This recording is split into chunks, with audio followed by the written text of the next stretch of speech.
Aquarius, makinig ka ng mabuti. Paano kung ang panaginip mo kagabi ay hindi basta random, hindi baliw, hindi lang laro ng isipan mo kundi isang totoong mensahe na ipinadala mula sa itaas? Isang babala, isang tanda, o isang pangako na malapit nang magbago ang iyong buhay.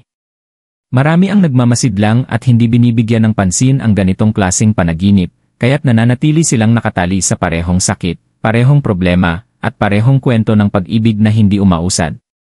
Pero ikaw, natagpuan mo ang basahing ito ng may dahilan. Manatili ka sa akin, dahil kapag narinig mo ang mensaheng ito, hindi mo na muling titingnan ang iyong mga panaginip o ang iyong hinaharap ng pareho mula sa sandaling ito. Aquarius, kung nanonood ka ng video na ito ngayon, hindi ito isang aksidente. Baka may ilan sa inyo na gumising na may bigat sa dibdib, may panaginip na hindi makalimutan, isang mukha, isang lugar, o isang sandali na pakiramdam mo'y masyadong totoo upang baliwalain. Sa kulturang Pilipino, hindi natin tinitingnan ang mga panaginip bilang basta panaginip. Tinitingnan natin ito bilang mga tanda, babala, o mga malumanay na bulong mula kay Bathala, sa universo, o sa ating mga mahal sa buhay na nasa espiritu. Ang basahing ito ay para sa mga Aquarius na may mga kaluluwang nakakaramdam na may isang bagay na nais umabot sa kanila sa pamamagitan ng gabi. Marahil pagod ka na sa paghihinala, pagod na tanungin, Lord, ano ba ang nais mong iparating sa akin? Sa video na ito, sabay nating bubuksan ang mensaheng iyon. Manatili ka hanggang dulo, dahil ang isang parirala, isang simbolo, isang linya sa basahing ito ay maaaring ang eksaktong sagot na matagal nang ipinagdarasal ng iyong puso. Bakit ang panaginip mo kagabi ay hindi lang isang katha? Aquarius, isipin mo kung paano ka gumising ngayon araw. Baka nagbukas ang mga mata mo pero ang puso mo ay nasa loob pa ng panaginip na iyon. Ang pakiramdam ay nanatili. Ang eksena ay nanatili. Ang mukha, ang boses, o ang sandali sa panaginip ay ayaw maglaho, kahit pagkatapos ng kape, kahit pagkatapos mong magsimula ng iyong normal na routine. Iyan na ang unang tanda, alam ng iyong kaluluwa na hindi lang ito isang kwento. Maraming beses, kapag ang isang tao ay sobrang pagod, sobrang alala, o tahimik na nagdadasal sa gabi, nagiging mas bukas ang espiritu. At ikaw, Aquarius, ikaw ang tipo ng tao na sobrang mag-isip sa katahimikan. Ngumiti ka sa labas, pero sa loob, ang isipan at puso mo ay paulit-ulit na nire-reply ang mga lumang pag-uusap, hindi natapos na pamamaalam, at mga tanong na hindi nasagot. Kapag ang puso mong tulad mo ay sobrang puno na, naghahanap ang universo ng ibang paraan upang makipag-usap sa pamamagitan ng mga panaginip. Sa kulturang Pilipino, madalas nating sabihin, hindi yan basta panaginip lang. Kapag ang isang panaginip ay pakiramdam masyadong totoo, kapag tinamaan nito ang isang bahagi ng iyong sarili na akala mo'y manhid na, ibig sabihin may isang bagay sa iyong buhay na humihingi ng pansin. Baka ito ay isang relasyon na hindi nagkaroon ng closure. Baka ito ay isang pangako na ginawa mo sa iyong sarili pero hindi tinupad. Baka ito ay isang takot tungkol sa iyong hinaharap na patuloy mong itinataboy.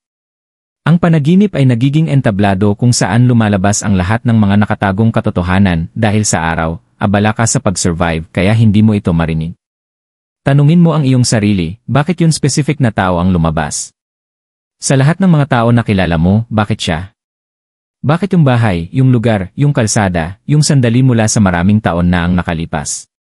Aquarius, hindi malito ang iyong espiritu. Ito ay mapili. Ibabalik lang nito ang konektado sa iyong susunod na hakbang sa buhay. Minsan, ang panaginip ay hindi kumpleto sa kahulugan. Baka makita mong ang isang tao mula sa iyong nakaraan ay nakatayo sa isang lugar na hindi niya pinuntahan dati. Baka makarinig ka ng isang pangungusap na pakiramdam mo'y mahalaga, pero hindi mo na matandaan ng malinaw paggising mo. Baka makita mo ang isang pinto, isang daan, isang ilaw, isang bagyo. Magulo ang itsura, pero malakas ang emosyon. At ang emosyon na yon ang tunay na mensahe. Dahil ang universo ay hindi palaging nakikipag-usap gamit ang mga tuwid na salita. Ito ay nakikipag-usap gamit ang mga simbolo. Ito ay nakikipag-usap gamit ang mga pakiramdam. Ito ay nakikipag-usap gamit ang kakaibang bigat na nararamdaman mo sa iyong dibdib pagkatapos mong magising. Para sa isang Filipino Aquarius, lalo na yung mga nasa 40 pula, 50 pula, o 60 pulas, mas malalim ito. Marami ka nang napagdaanan, pag-ibig, sakit sa puso, sakripisyo para sa pamilya, problema sa pera, distansya, buhay ng hindi pagkakaunawaan. Alam mo kung paano ang magpanggap na okay ka lang para patibayin ang iba. Kaya't sa gabi, kapag tahimik na ang mundo, binibigyan ang iyong kaluluwa ng permiso upang magsalita. Ang iyong panaginip ay nagiging ligtas na lugar kung saan pinapayagan ang iyong tunay na emosyon upang lumabas. Kaya't ito ang dahilan kung bakit ang panaginip mo kagabi ay hindi lang isang random na pelikula sa iyong utak. Ito ay isang salamin. Ito ay isang salamin na nagpapakita sa iyo ng mga bagay na matagal mo nang binubuhat. Baka nakita mong umiiyak ka sa panaginip kahit hindi ka na umiiyak sa tunay na buhay. Baka nakita mong may isang tao na humihingi ng tawad kahit sa tunay na buhay hindi siya nagsorry. Baka nakita mong naglalakad ka palayo kahit sa realidad nanatili ka pa rin. Hindi ito kasinungalingan, ito ay mga katotohanang ayaw harapin ng iyong gising na isipan. Ang panaginip ay hindi nagpaparusa sa iyo. Ang panaginip ay naghahanda sa iyo. Inihahanda ka nitong gumawa ng desisyon. Inihahanda ka nitong bitawan ang mga bagay. Inihahanda ka nitong tanggapin ang isang bagong bagay. Kaya't kapag tinanong mo, panaginip lang ba yon? Ang sagot ay hindi, Aquarius. Iyon ay isang etyo ng iyong kapalaran, tinatawag ka sa isang wika na naiintindihan ng iyong puso, kahit hindi ito lubos na naisip ng iyong isipan. At ngayon na narito ka, nakikinig, ibig sabihin ay handa ka nang maintindihan ito. Mga palatandaan ng Filipino special sa iyong panaginip. Aquarius, upang tunay na maunawaan kung bakit ang iyong panaginip ay isang mensahe, kailangan nating tingnan ang mga palatandaan sa loob nito. Dahil sa Filipino spirituality, wala sa isang malakas na panaginip ang basta background lang. Bawat maliit na detalye ay maaaring isang signal, from the color of the eye, to the place you were standing, to the object you were holding. Magsimula tayo sa mga bahay. Kung nanaginip ka ng isang lumang bahay, lalo na ng bahay mula sa iyong kabataan o isang lugar kung saan nakatira ang iyong pamilya, kadalasan ito ay tumutukoy sa iyong mga ugat, mga issue sa pamilya, mga sugat mula sa nakaraan, o mga alaala na naghubog sa iyo. Para sa maraming Filipino Aquarius, maaaring konektado ito sa mga sakripisyo na ginawa mo para sa iyong mga anak, hindi pagkakaunawaan sa mga kapatid, o sakit na hindi mo pinag-usapan sa iyong mga magulang. Ang panaginip ay nagbabalik ng bahay hindi para saktan ka, kundi upang sabihin. May isang bagay mula sa iyong nakaraan na kailangan ng pagpapagaling ngayon. Kung nakita mong may tubig sa iyong panaginip tulad ng dagat, ilog, ulan, o kahit baha, napakalakas nito. Sa ating kultura, ang tubig ay kadalasang konektado sa mga emosyon at espiritual na paglilinis. Tahimik, malinaw na tubig katumbas equals kapayapaan na nagsusubok pumasok sa iyong buhay. Maruming tubig katumbas equals kalituhan, mabigat na enerhiya, o mga tao sa paligid mo na sumisira sa iyong espiritu. Baha katumbas equals emosyon na labis na, halos nalunod ka na. Baka nakita mong sinusubukan mong tumawid sa tubig o natatakot kang mahulog dito. Iyon ay maaaring ibig sabihin na natatakot kang harapin ang iyong mga tunay na nararamdaman o may tinatago kang malaking desisyon na hindi kayang gawin. Ipinapakita ito ng universo sa pamamagitan ng tubig dahil ang iyong puso ay mas madaling nauunawaan ang mga simbolo kaysa sa mahahabang paliwanag. Paano naman ang hagdan o mga daan? Kung ang iyong panaginip ay may kasamang pag-akyat sa hagdan, maaari itong isang tanda ng pag-angat, promosyon, espiritual na paglago, o paglipat sa mas mataas na antas ng buhay. Pero kung ang hagdan ay pakiramdam mahina, madilim, o walang katapusan, maaaring ipinapakita nito kung gaano ka napagod sa laging pag-akyat, laging pagsubok, pero hindi nararamdaman na sapat. Ang isang daan o landas sa iyong panaginip ay kadalasang tungkol sa mga pagpipilian. Kung ang daan ay nahati sa dalawa, maaaring ibig sabihin nito na ikaw ay nasa isang crossroads sa tunay na buhay, sa pagitan ng pagpapanatili kung nasaan ka, o pagpasok sa isang bagong bagay na hindi mo alam. Ngayon, pag-usapan natin ang ilaw at dilim. Kung may malakas na ilaw sa iyong panaginip, isang lampara, kandila, sinag ng araw na dumaan sa ulap, ito ay maaaring simbolo ng gabay. Sa maraming tahanang Pilipino, nag-ilaw tayo ng kandila kapag nagdarasal, kapag may sakit, kapag may problema, o kapag nag-aalala sa mga yumaong mahal sa buhay. Kaya, kapag ang isang kandila o ilaw ay lumabas sa iyong panaginip, maaari itong ibig sabihin na ang dasal na ginawa mo ay naririnig. Isang ninuno o mahal sa buhay sa espiritu ay nagmamasid sa iyo. O si Bathala ay mahinahong itinuturo sa iyo ang isang mas ligtas at mas malinaw na landas. Sa kabilang banda, kung ikaw ay nahulog sa dilim o naglalakad sa isang madilim na daanan, maaaring ipinapakita nito kung paano pakiramdam na malabo ang iyong hinaharap ngayon. Pero pansinin mo, kahit sa mga ganitong panaginip, karaniwang mayroong isang bagay, isang maliit na bintana, isang maliit na siga, isang boses, o isang pinto. Ang mensahe. Baka pakiramdam mo nawawala ka, pero hindi ka iniwan. Baka pakiramdam mo nawawala ka, pero hindi ka iniwan. Kung nakita mo ang simbahan, altar, sementeryo, o relihiyosong simbolo, ito ay napakalakas para sa isang Filipino kaluluwa. Maaaring ibig sabihin ito na tinatawag kang magdasal muli. Kailangan mo ng espiritual na proteksyon. O may isang espiritu na humihiling na huwag mo silang kalimutan. Minsan, ang mga tao ay nananaginip ng pagpapailaw ng kandila sa simbahan, kahit hindi sila nagpunta sa simbahan sa matagal na panahon. Ito ay ang iyong espiritu na nagsasabi, miss ko na ang aking koneksyon sa divine. Gusto kong maramdaman na malapit muli. Ngayon, Aquarius, isipin mo ang tao sa iyong panaginip. Sila ba ay tahimik, umiiyak, umingiti pero may malungkot na mata? Naglalakad palayo sa iyo o patungo sa iyo?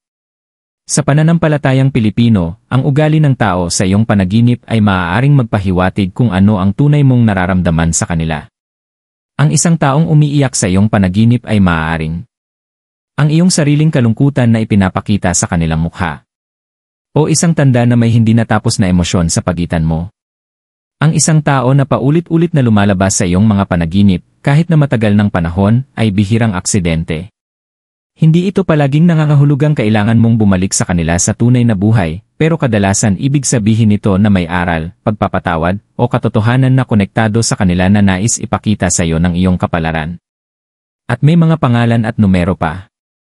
Kung ang isang pangalan ay paulit-ulit sa iyong panaginip, o isang partikular na numero ang lumalabas, tulad ng house number, oras sa orasan, o kahit isang nakasulat, ito ay maaaring isang espiritual na highlight. Para itong may yellow marker ang universo at pina-highlight na bahagi na iyon para sa iyo. Pansinin ito. Minsan, ang pangalan ay isang tao na may hawak na bahagi ng iyong puso. O ang numero ay tumutugma sa isang kaarawan, anibersaryo, o isang mahalagang petsa na nagbago sa iyo. Aquarius, ang lahat ng maliliit na detalye na ito ay hindi random na dekorasyon sa iyong panaginip na isipan. Ito ay mga kodigo. Mga kodigo na ginagamit ng iyong kaluluwa at ng kalangitan upang makipag-ugnayan kapag ang normal na buhay ay masyadong maingay. Ikaw, bilang Aquarius, ay natural na intuitive. Nararamdaman mo ang enerhiya, nararamdaman mo ang atmosfera, at alam mo kung kailan may kakaiba, kahit hindi ito binabanggit ng iba.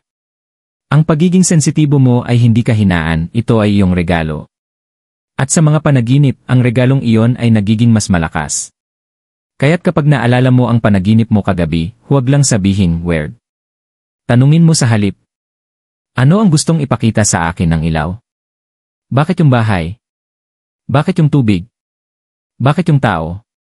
Dahil sa bawat simbolo na iyon, Aquarius, ay isang mensahe na nakasulat partikular para sa iyo, mula sa mga kamay ng iyong kapalaran mismo.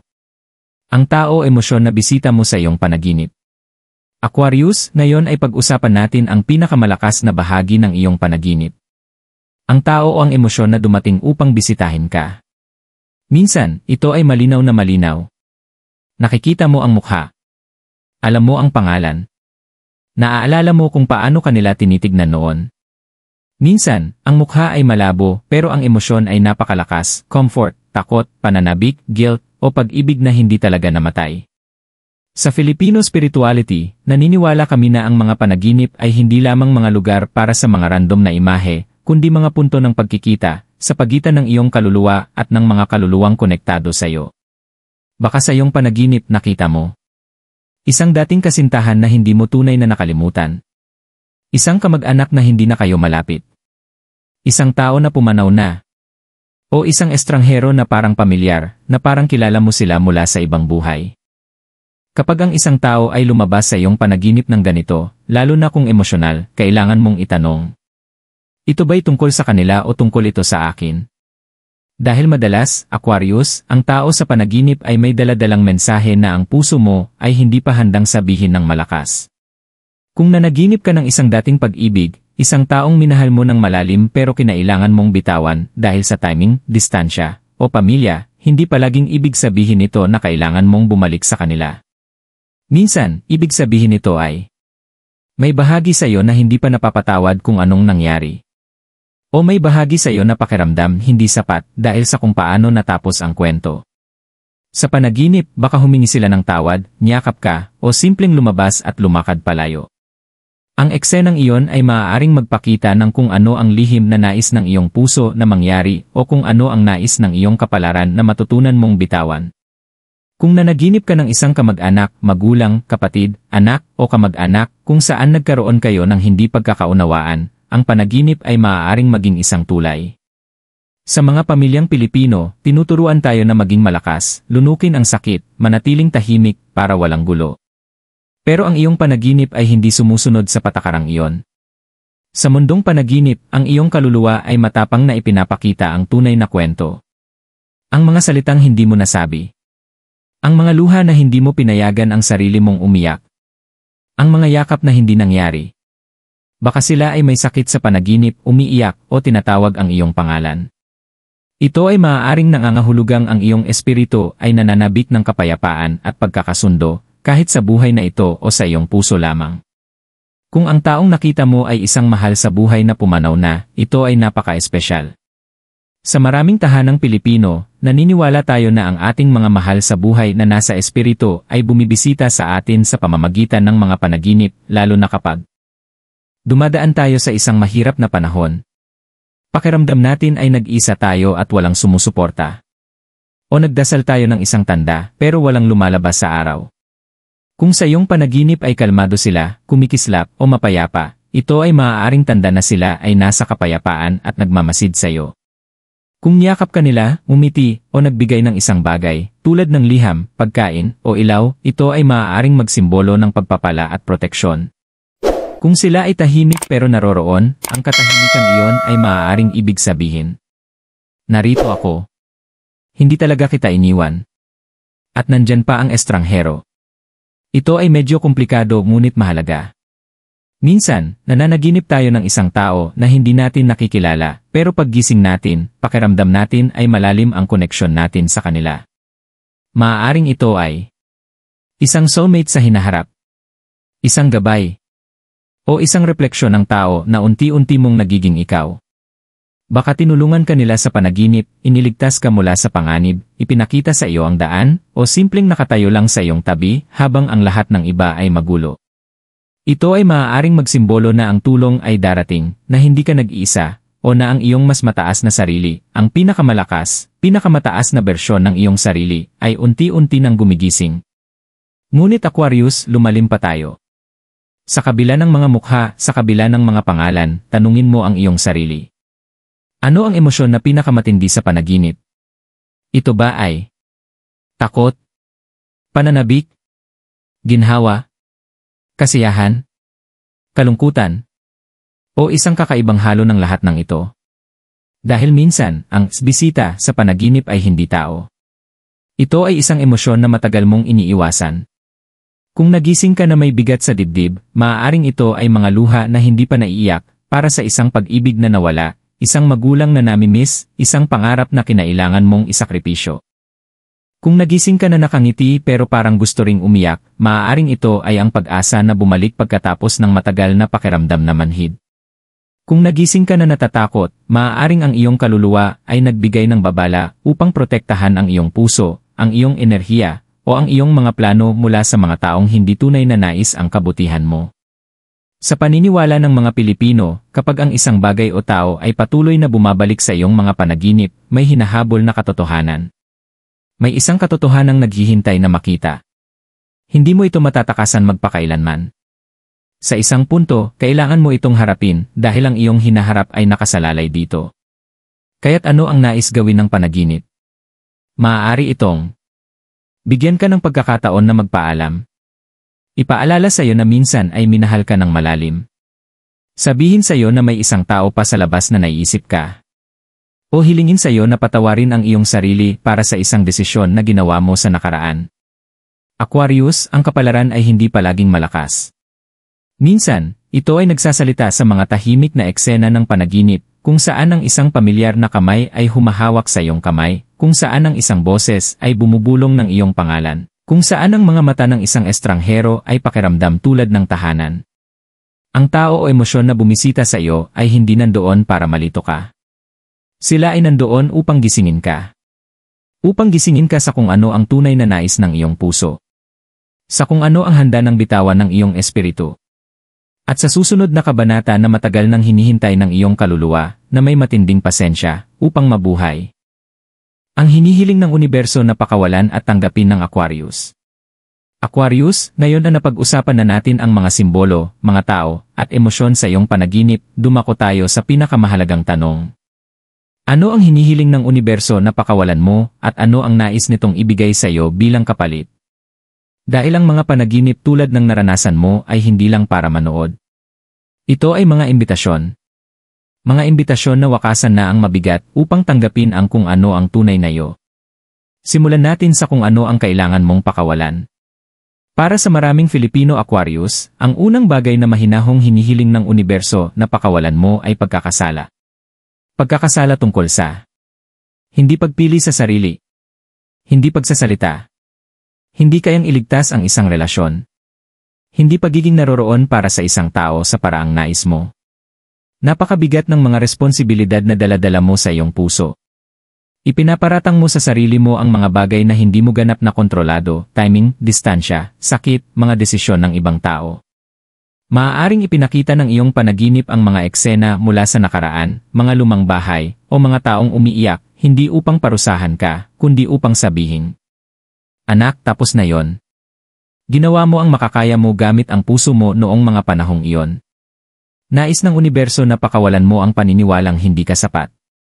Isa ito sa pinakamabigat na kadena sa iyong kapalaran. Susunod, hinihiling din ng universo na pakawalan mo ang mga what-if stories na paulit-ulit mong nire-replay sa iyong isipan. Kung nagstay ako. Kung umalis na lang ako ng mas maaga. Kung pumili ako ng iba. Kung mas pinaglaban ko.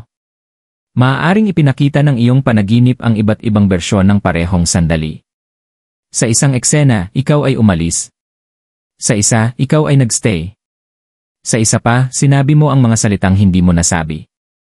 Ito ay ang iyong kaluluwa na nagpapakita sa iyo na kahit ilang beses mong i-rewrite ang nakaraan sa iyong isipan, hindi mo na ito matitirhan. Ang pinto patungong nakaraan ay laging nandyan sa iyong alaala, pero ang iyong kapalaran ay hindi nasa likod mo, nasa harap mo ito. Hinihiling din ng universo na pakawalan mo ang takot. Takot sa pag-ibig, takot na magsimula muli, takot sa kaligayahan, takot sa pagbabago. Marami sa inyo ang nasaktan ng malalim noon kaya ngayon, tuwing may mabuting bagay na sumusubok pumasok sa iyong buhay, mas nararamdaman mong kinakabahan kaysa excited. Maaaring ipinakita ng iyong panaginip ang isang maliwanag na daan na takot kang lakbayin, o isang pinto na tinanggihan mong buksan, o isang tao na nakaturo sa iyo, habang ikaw ay nakatayo na parang walang galaw. Ang takot na iyon ay nauunawaan, pero siya rin ang dahilan kung bakit ang iyong mga biyaya ay hindi makapasok sa iyong buhay. Aquarius, hindi ganap na magbubukas ang iyong kapalaran kung ang iyong puso ay nakasarado. Hinihiling ka ring pakawalan ang pangangailangan na kontrolin ang lahat ng bagay. Naplano mo, inanalisa mo, sobrang mag-isip ka. Nais mong maging handa sa bawat posibleng resulta. Pero ang mga panaginip ay nagpapaalala sa iyo na hindi lahat ay kayang kontrolin. Sa isang panaginip, maaari kang biglang lumipad, o mahulog, o magpalit ng lugar ng walang babala. Ganon din ang buhay. Ang universo ay bumubulong. Magtiwala ka pa sa akin. Magtiwala sa landas na inaayos ko, kahit hindi mo pa nakikita ang buong mapa. Ngayon, pagkatapos ng pagpapakawalan narito na ang pagtanggap. Ano ang nais ibigay ng universo sa iyong mga kamay, sa iyong puso, sa pamamagitan ng panaginip na ito? Una, nais nitong iparating sa iyo ang pagpapatawad, pareho, pagbibigay at pagtanggap ng pagpapatawad. Pagpapatawad para sa iba, pero pati na rin sa sarili. Kapag ang isang tao mula sa iyong nakaraan ay lumabas sa iyong panaginip ng umiti, niyakap ka, o simpleng tiningnan ka gamit ang malumanay na mata, maaaring simbolo ito na handa na ang enerhiya ng pagpapatawad. Baka hindi nila kayang humingi ng tawad sa tunay na buhay. Baka wala na sila sa pisikal na mundo. Pero sa espiritual na mundo, posible pa rin ang kapayapaan. Pangalawa, nais ng universo na bigyan ka ng kalinawan. Matagal ka nang naglalakad sa emotional fog. Hindi sigurado kung magstay o lalabas, maglaban o sumuko, humawak o bitawan. Maaaring ipinakita ng iyong panaginip ang malinaw na mga tanda. 100 na nahati sa dalawa. Isang bangka na umaalis mula sa pampang.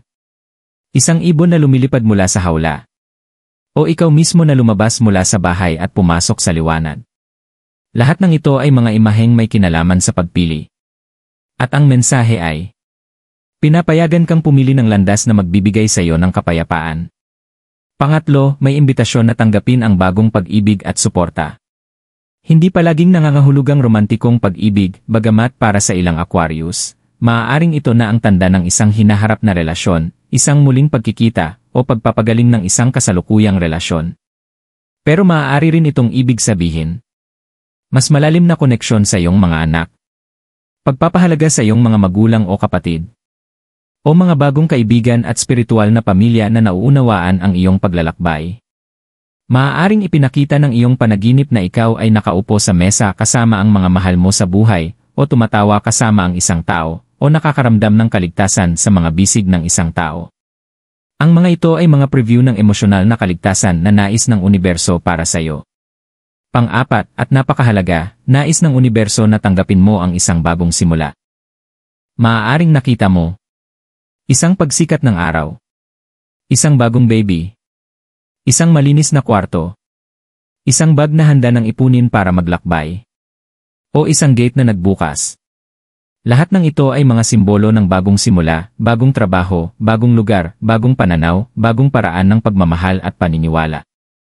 Ang panaginip ay nagsasabi sa iyo, hindi ka nakatali. Isang bagong kabanata ang naghihintay, pero kailangan mong maging handa na buksan ang pahina.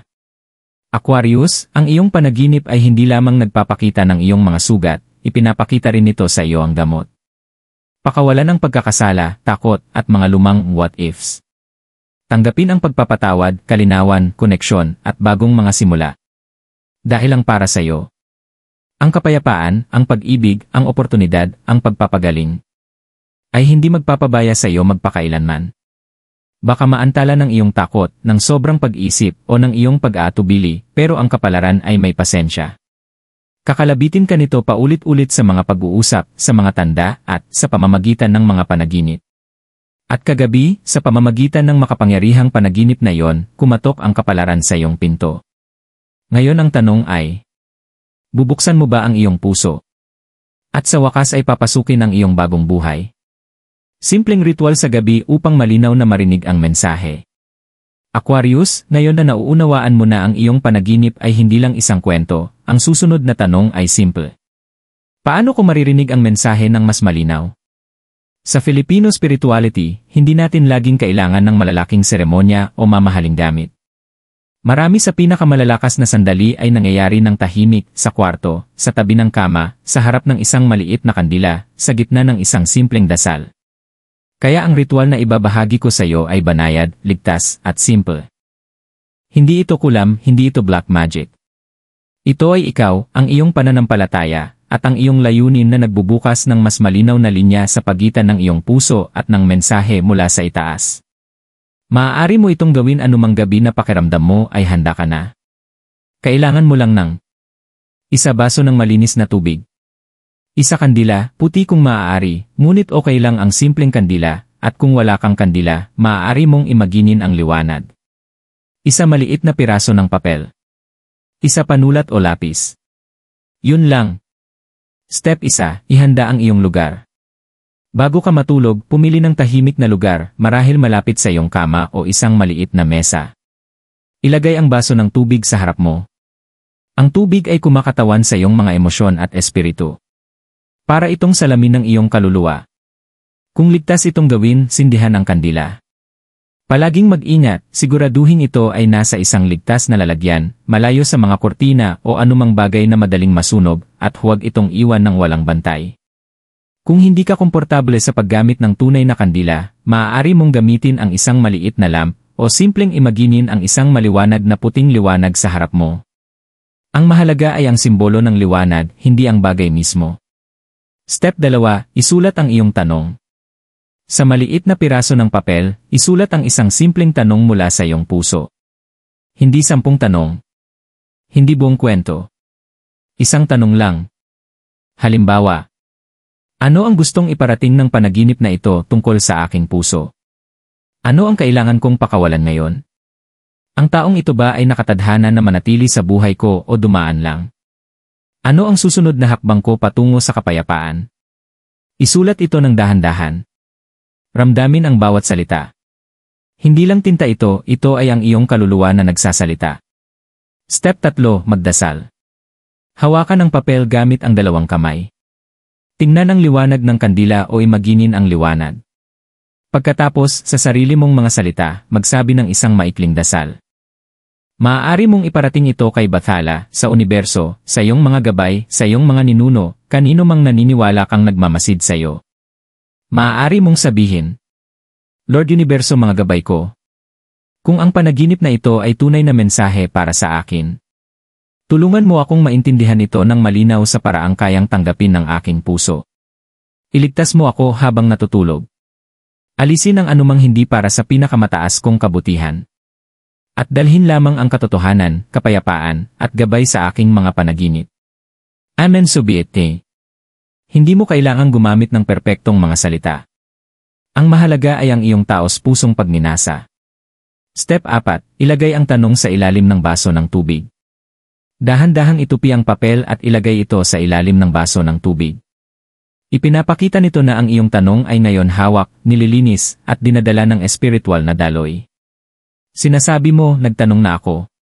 Ngayon, nagtitiwala ako.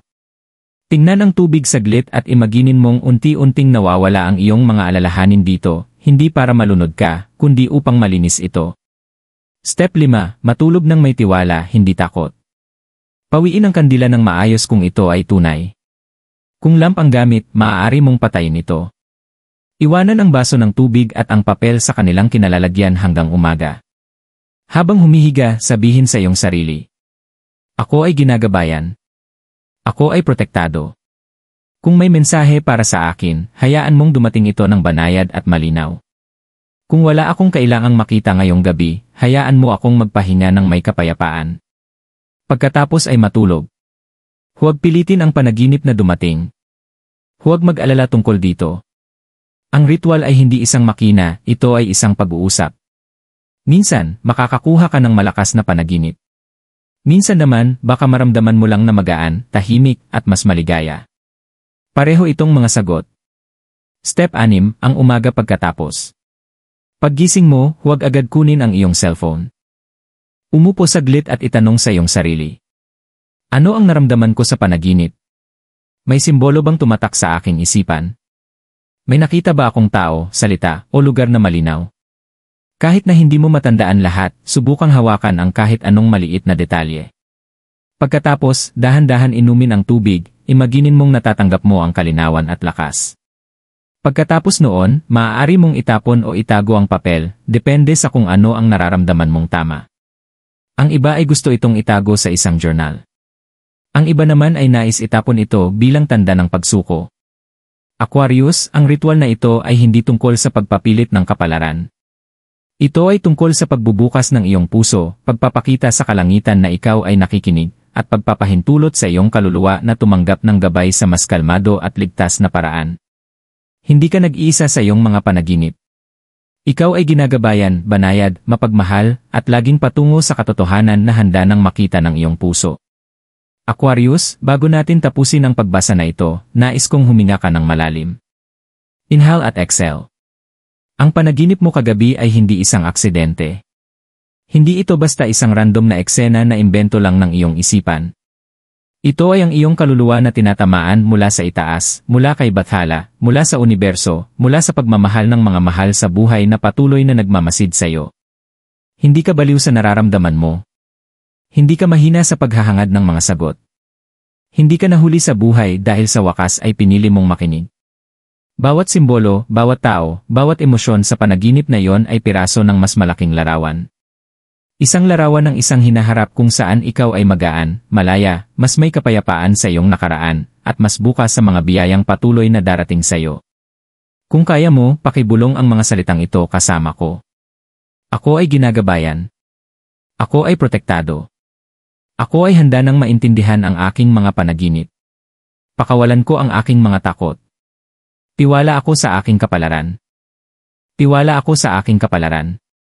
Aquarius, kapag isinara mo ang iyong mga mata ngayong gabi, tandaan mo. Hindi malayo ang langit. Nagsimula na ang mensahe. At ang iyong bagong kabanata ay tahimik na naghihintay sa iyo, isang hakbang lang mula sa panaginip na ito.